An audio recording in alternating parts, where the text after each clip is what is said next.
મનમાં એવું હોય ને કે ઘંટા થઈને જાત્રા આવ્યું કરશે ને ઘંટા થઈને ભજન કરશે તો એ તમારો વેમ છે સાહેબ. પછી તો ડોક્ટર કે ખાવાનું અને છોકરાને વહુ આલે ખાવાનું. તમારે ગમે એટલું છે પણ તમારો ખટાવ ભેંસના વાડામ છે. જેટલા ઉથમા કરવા એટલા કરદુપરા. હું તો ઘણી વાર કઉ છું શિયાળો જાય છે ગુંદ ખાવો એટલો ખાધું પરો નકે રાબડું છે. પછી ખરેખર મોજ કરવાની છે. આપણે ભરભારી બળતરા મુકાઈ જશે. પાડોશી ગાડી લાવે તો આપણે ચિંતા કરવાની કે હપ્તા ચમચમ ભરશે. એટલે ભાઈ એને ભરવા હોય તો ભરે, ના ભરવા હોય તો વધો નહીં. આપણે આનંદમાં રહેવાનું. કંઢિયાવળીની જુવાનીની બળતરા કરે. અમાર વખતમાં આવું નતું. ભાઈ શું કરવા વહેલા જન્માતા?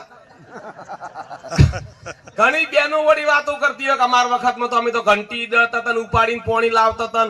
હવે એની વહુને રહોડામાં નળ આયા છે. ભાઈ આયા હોય તો મોજ કરવા જો. તમે શું કરવા હું કહી દો છો? મોજમાં રોજ